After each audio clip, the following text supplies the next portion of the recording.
Hi guys, Ian here. Welcome to my channel and to another video. And today primarily I want to talk about meditation, because in about a week's time I will have reached a 2-year stage of a daily meditation practice, and I just wanted to share some of my thoughts and experiences about that with you. But also I can feel some other kind of rambly thoughts arising, so probably they'll be in there somewhere as well, about consciousness and how consciousness and meditation kind of work together, or at least in my understanding and in my experience, because with all of these experiences I share with you, they are my experiences, and I can't claim that they're going to be the same for you, or that they're going to be right for you, or that they are going to be right in your experience. Your experience might be something quite other and quite different. But I do feel a sense of wanting to share, so yeah. So here we go. So when I reached the 1-year stage of daily meditation practice, I did make a video which is on my channel, and I looked at it earlier, and all the things I said then still hold true for me in my experience, but there are some other things that another year of practice have shown me and have presented to me in my life, so I'm going to share those as well. So sorry if I go over some of the old stuff, which I guess I'm bound to. But first of all, meditation can sometimes be a very daunting thing to approach. People may hear the benefits of it, and they may watch videos of people who have been doing meditation and they seem so expert at it. Yet they themselves feel a little bit kind of, I don't know, anxious about starting, or can I do it kind of thing? Will I be able to do it? And I think everybody can meditate.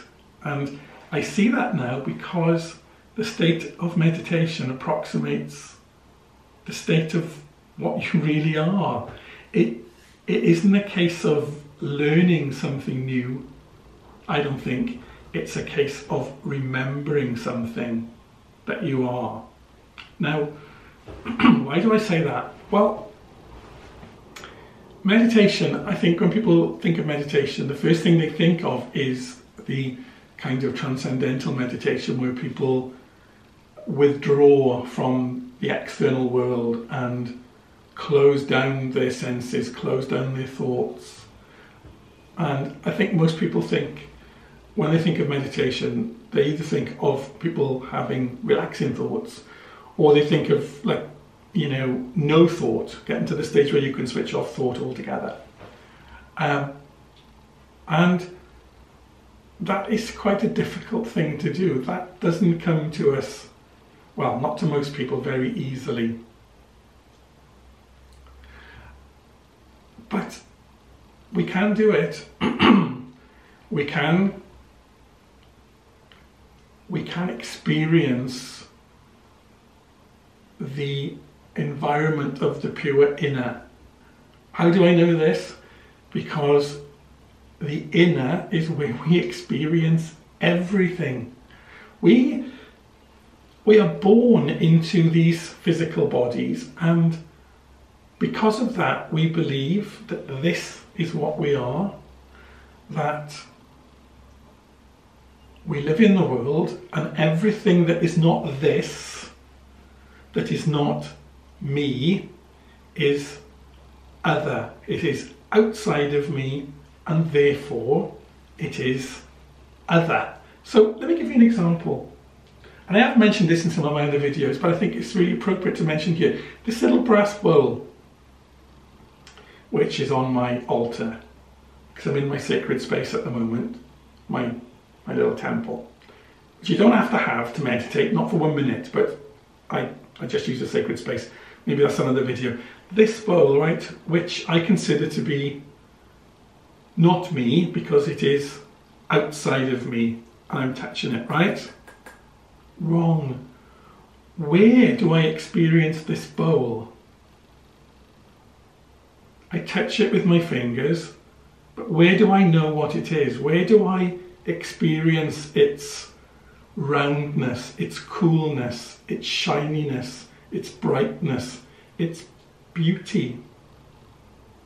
In the inner, inside of me, in my mind and in my consciousness. And this is the case with absolutely everything. Everything that we consider to be outside of us, not me, is in fact inside of us. This is where we know it. This is the only place that we can know it. If my consciousness did not exist, then I could not experience this bowl. And a question that sends me into the most amazing of places is this: if I did not exist, would this bowl exist? If my consciousness did not exist, would it exist? And people will say, well, yeah, it will exist, because if you were to die, the bowl would still be here. But how do I know that? How do I know that if I were to cease to exist, the whole universe wouldn't cease to exist? Because it only exists, my personal universe only exists because my consciousness is there to perceive it. Anyway, going off on a tangent now. But not really, because the inner world is where we experience everything. So, coming to understand and to gain mastery of the meditation process should not be difficult, because we are learning how to be different in our inner world, how to control what goes on in our inner world, how to take charge of what goes on in our inner world. So let's get back to meditation and the two types of meditation. So we've mentioned the passive meditation process, maybe the transcendental type, where we aim to withdraw from the sensations of the external, which we experience in the internal, but to take charge of those, to turn them off, so that the mind, which is working continually on that which is coming into it through its senses, and also that which is already in it in terms of its thoughts, its worries, its hopes, its fears, all those things. In the passive meditation process, we aim to still the mind and to slowly and surely switch off all those which are now going to be distracting thoughts, sensations, stimuli. Why do we do that? So that when they are switched off, we can experience what is there behind the thoughts. And let me tell you, one of the big things I have learned from my meditation practice is this: when we start to be able to turn off our thoughts, turn off our sensations, turn off the noise of that which we consider to be external, when we shut all that down, that's when we begin to experience what we really are. That's when we begin to experience ourselves as consciousness, limitless, boundless, everywhere. And it is an amazing sensation.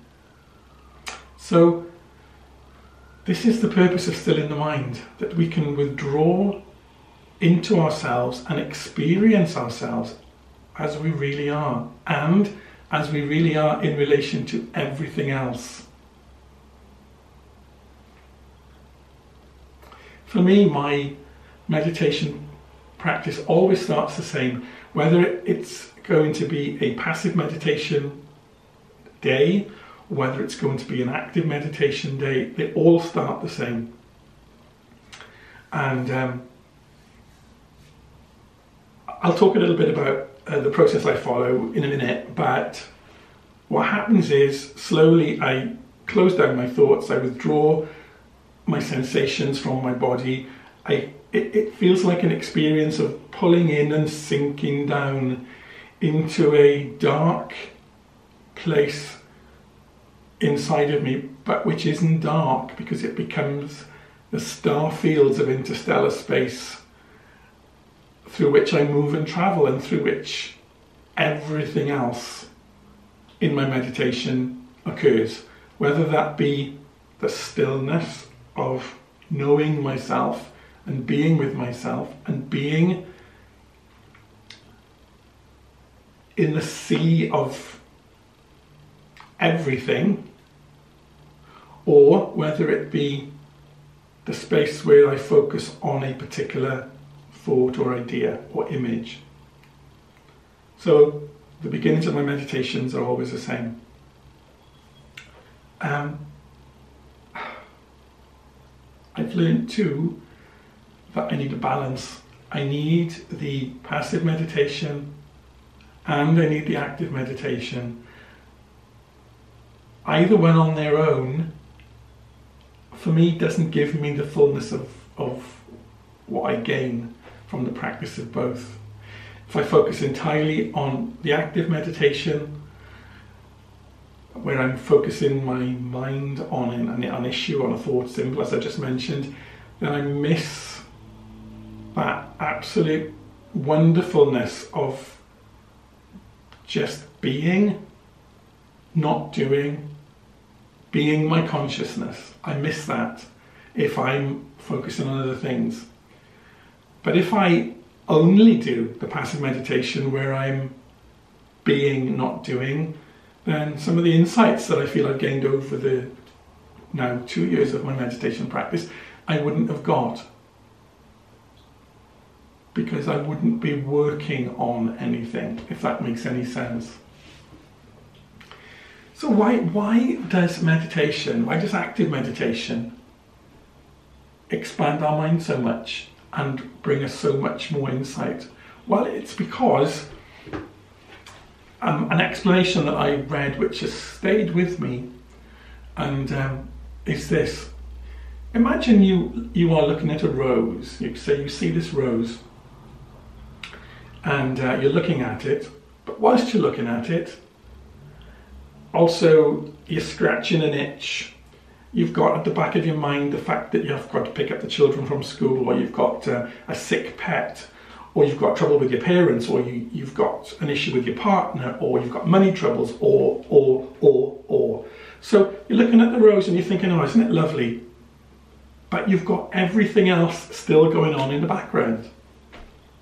So you are seeing the rose through the distractions of everyday life. Now, imagine this is an idea that you're focusing on, not a rose. Imagine it's a symbol you're looking at. Imagine it's a profound concept that you want to explore. Same. Your mind is, to whatever percentage, distracted by everything else that's going on. Now, when you look at the rose from the place of meditation, where you have shut your mind down to all of these other distracting thoughts, and you are able to put your entire attention onto the rose, you see it differently, you experience it differently, you see it for what it really is, you see its beauty, you see its life, you see what lies behind its physical shape. Now this probably sounds like mystical mumbo jumbo to people who are not on this path with me, but those of you who are will know what I mean. Even if you haven't experienced what I'm talking about, you'll know that it might be possible. So the meditative state is wonderful for allowing you to experience yourself more fully and for allowing you to explore the mysteries of existence. And so, okay, let's talk just very briefly then about some of the things that I have learned. Again, they're right for me, maybe not right for you. You can meditate anywhere, and the more experienced you get at it, the more it doesn't matter where you are. Whether you're in the middle of a busy station, whether you're sat on the beach, whether you're in the forest, you can meditate. But I have found that there are some things that were very helpful to me in the beginning and are still helpful now, because we will still get off days. We will still get days when our mind is like a wild horse and doesn't want to be stilled, where it's like a butterfly flitting from thought to thought to thought. And there are some things, right, which I have found really helpful, which you might want to try, which you also may find helpful or not.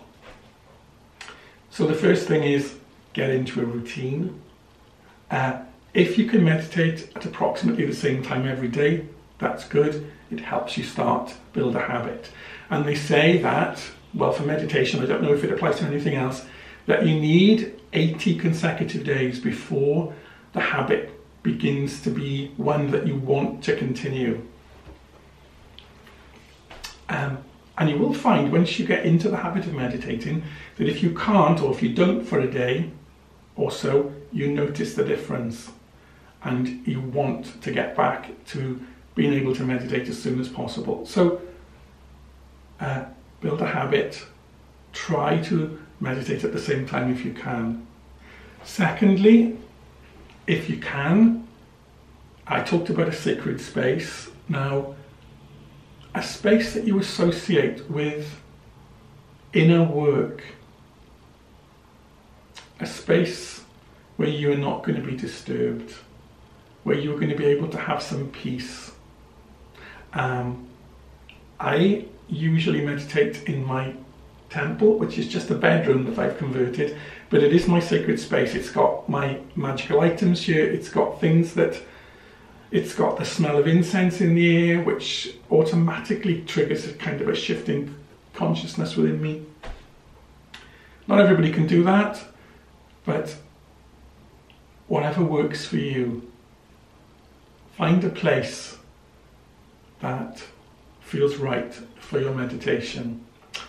Okay, second thing is meditation position. Now, in a sense, this doesn't matter as long as you're comfortable, but in another sense, I have found that it matters a great deal for me. Now, I never lie down because I will fall asleep. I don't sit cross-legged, that's not comfortable for me.